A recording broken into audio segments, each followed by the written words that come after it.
Statistics lecture 45 और chapter का नाम है मेजरमेंट ऑफ रिलेटिव पोजीशन। इसमें हम लोग डेसाइल की बात कर रहे थे। लेक्चर 43 और 44 में डेसाइल की बात की है। उसी से संबंधित इस चैप्टर को सापेक्षिक स्थिति के माप कहते हैं। उसी से संबंधित एक क्वेश्चन है, व्यवस्थित अंक सामग्री से दशांशी मान की गणना। लेक्चर 44 में हमने अव्यवस्थित अंक सामग्री से दशांशी मान की गणना की थी अनग्रुप डेटा से, calculation of deciles from ungroup data, और ये कहलाता है डेसाइल्स फ्रॉम ग्रुप डेटा। व्यवस्थित अंक सामग्री से दशांशी मान की गणना। इस स्थिति में दशांशी मान ज्ञात करने के लिए नीचे दिए गए सूत्र का प्रयोग करते हैं। dn is equal to l plus n small n capital N by 10 minus fb upon fd within bracket multiplied by CI class interval. यहाँ पर संकेत जो है इनका क्या मतलब है लिख रहा हूँ। dn का मतलब है ज्ञात की जाने वाली दशांशी या डेसाइल की संख्या, जैसे d1, d2, d3, d4, d5, d6, d7, d8 and so on इत्यादि। L का मतलब है ज्ञात दशांशीय वाले वर्गांतर की निम्नतम सीमा, एग्जैक्ट लोअर लिमिट।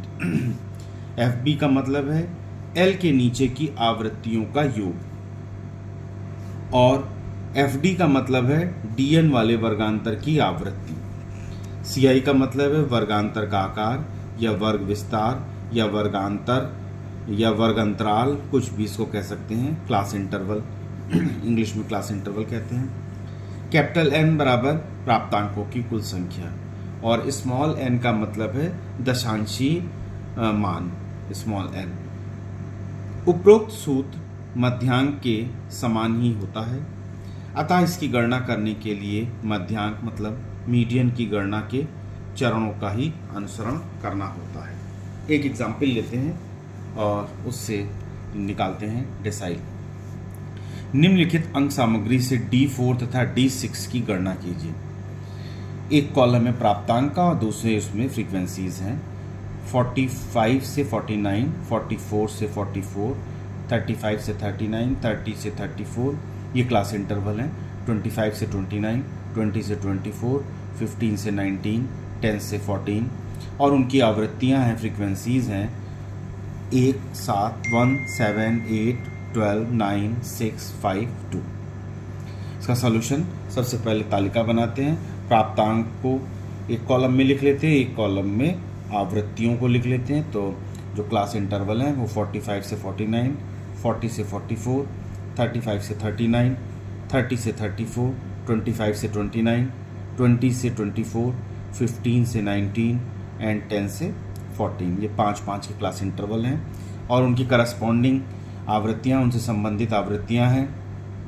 1 40 से 44 के बीच में 7, 35 से 39 के बीच में 8, 40 से 34 के बीच में 12, 25 और 29 क्लास इंटरवल के बीच में 9 आवृत्तियाँ हैं। 20 से 24 के बीच में 6 आवृत्तियाँ हैं।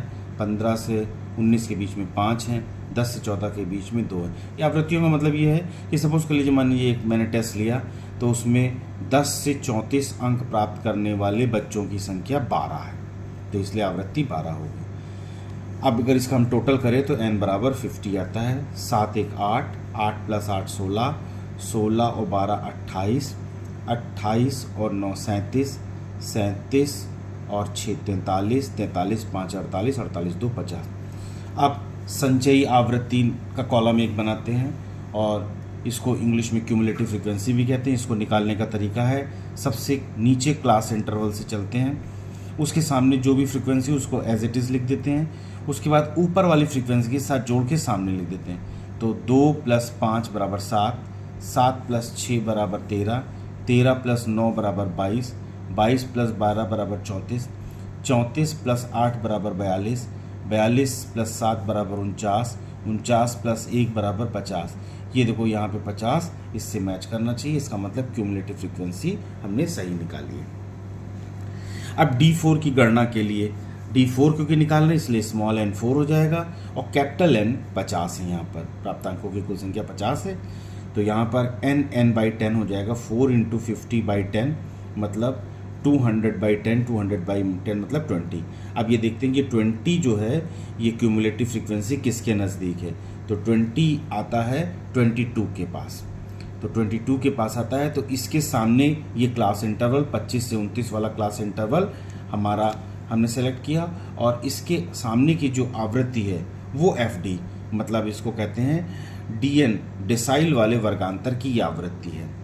और उसके बाद FB क्या होता है, FB का मतलब होता है L के नीचे की आवृत्तियों का योग, तो ये L है यहाँ पर, ये L है, L के नीचे की आवृत्तियों का योग टोटल कितना है, 13 है, तो ये FB के बराबर हो जाएगा।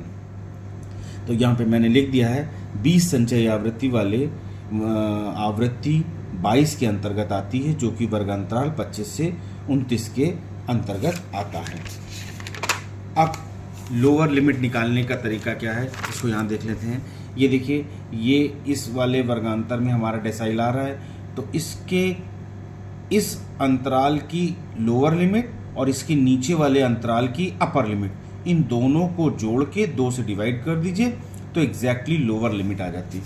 तो L बराबर इसका मतलब क्या हो जाएगा, 25 + 24 / 2। तो यहाँ पे देखिए हमने लिख दिया है L बराबर 25 + 24 / 2, that is 49/2, that is equal to 24.5। सभी मानों को सूत्र में रखने पे, जितनी वैल्यूज हैं सबको सूत्र में रख लेंगे, तो DN बराबर होता है L + NN/10 - FB/FD with in bracket multiplied by CI, और यहाँ क्लास इंटरवल 5 का है। L की वैल्यू है 24.5, स्मॉल n 4 है क्योंकि फोर्थ डेसाइल निकालना है हमको, into capital N 50 divided by 10 minus FB 13 है और FD 9 है इंटू 5। तो यहाँ पर D4 is equal to 24.5 plus 5 into 50 into 4 is 200, 200/10 minus 13 upon 9 multiplied by 5, 200/10 is 20, 20 minus 13 divided by 9 multiplied by 5. So 20 minus 13 is equal to 7. So D4 is equal to 24.7 plus 7 by 9 into 5. 7 5s are 35, 35 upon 9. अब 35 by 9 को यहाँ मैंने right hand side पे calculate कर दिया है। 9 3s are 27, reminder is 8, putting decimal, एक decimal लगाया, 0 बढ़ाया, 9 8s are 72, 72 reminder is 8, 0, 9 8s are 72, again इसी तरह से 3.8888 आता जाएगा। तो यहाँ पर लिख देंगे 24.5 प्लस 3.888। अब देखो थर्ड प्लेस में 8 की वैल्यू 5 या 5 से ज़्यादा है, तो इसके पहले वाले अंक में 1 जोड़ देते हैं, तो ये वैल्यू हो जाएगी 3.89। So D4 is equal to 24.5 plus 3.89, इसको ऐड करेंगे तो 9, 8 plus 5 13, कैरी हो जाएगा 1448, 28.39। तो जो ये हमें व्यवस्थित अंक सामग्री में दी गई थी उसका डिसाइल जो निकला D4, चतुर्थांश, चौथा जो हमें डिसाइल निकला, फोर्थ डिसाइल की वैल्यू 28.39, ये आंसर हुआ। अब इस क्वेश्चन में एक और डेसाइल पूछा क्या, D6, तो D6 की गणना देखो कैसे करते हैं, इसको भी बिल्कुल इसी तरह से करेंगे। NN/10 पहले निकाल लेते हैं। स्मॉल n की वैल्यू यहाँ पर है 6 और कैपिटल N तो वही है 50 है, तो 50 रख दिया। 6 इंटू 50 अपॉन 10 मतलब हो जाएगा 300/10, cancelling 1 0 with this, the left is 30, तो 30 बचा। अब हमको ये देखना है 30 जो है वो किस क्यूमुलेटिव फ्रीक्वेंसी में आता है। तो टेबल में अगर हम देखें तो 30 जो है 34 वाले में आता है, सबसे नज़दीक 34 है। तो अब की से क्या हो जाएगा, ये हमारा दशांशी जो वर्ग अंतराल है ये हम कंसीडर करेंगे 30 और 34। तो आगे के पेज में भी हम लिख देते हैं, ये दोनों क्लास इंटरवल लिख देंगे तो इससे पता चल जाएगा। ये देखिए मैंने लिख दिया है 30 से 34 वाला क्लास इंटरवल हमने सेलेक्ट किया।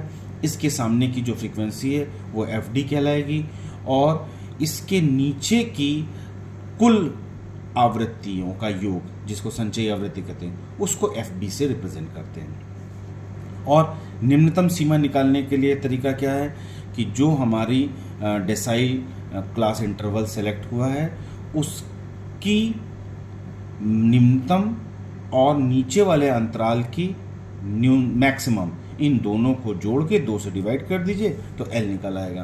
तो L बराबर यहाँ पर हो जाएगा 30 + 29 divided by 2 that is 59/2 that is 29.5। ये एग्जैक्ट लोअर लिमिट आ गई।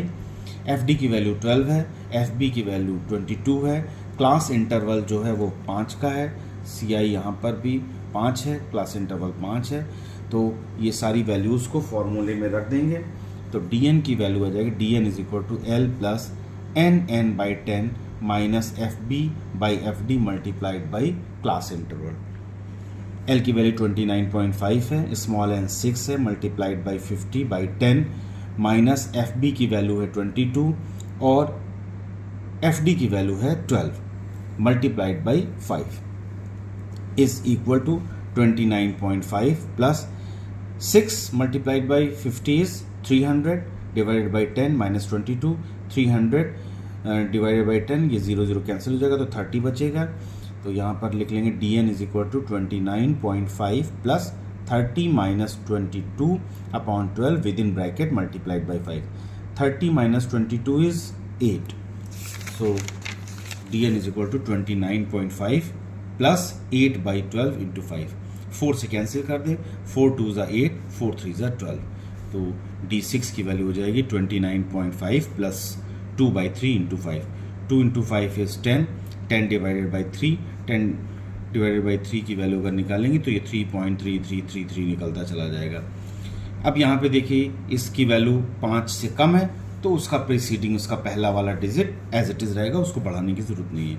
तो 29.5 प्लस 3.33 इसको ऐड कर लेंगे तो 3 + 5 इज 8, 9 + 3 इज 12 और कैरी 1, 2 + 1 इज 32। सो 32.83 D6 षष्ठम दशांशी मान की वैल्यू यहाँ पर 32.83। इसी तरह से मान लो 7 निकालना हो तो 7 में फिर D7 जो होगा यहाँ पर N की वैल्यू 7 हो जाएगी और उस हिसाब से निकालेंगे। तो कोई भी इस तरह से दशांशी मान की गणना कर सकते हैं। तो ये व्यवस्थित अंक सामग्री से दशांशी मान इस तरह से निकाला जाता है। तो इस प्रकार से ये लेक्चर 45 में हमने व्यवस्थित अंक सामग्री से दशांशी मान की गणना की। इसको इस तरह से करा जाता है। बहुत इंपॉर्टेंट क्वेश्चन है और जो लोग इस चैनल पे नए हैं वो वीडियो को सब्सक्राइब कर देंगे और बेल आइकन को प्रेस कर देंगे, जिससे जो भी नया वीडियो मैं अपलोड करूंगा आपको उसका नोटिफिकेशन मिल जाएगा। अगर कोई सजेशन हो उससे संबंधित कि और कौन सी वीडियो, क्योंकि अभी स्टैटिस्टिक्स के वीडियो मैं बना रहा हूँ एजुकेशन में, आगे चल के स्टैटिस्टिक्स के अलावा फिर एजुकेशन के टॉपिक को कवर करूँगा। अगर कोई सजेशन हो तो मैसेज बॉक्स में डाल दें कि किस तरह के वीडियो आप पसंद करेंगे और कोई सजेशन हो तो ज़रूर बताइएगा। धन्यवाद।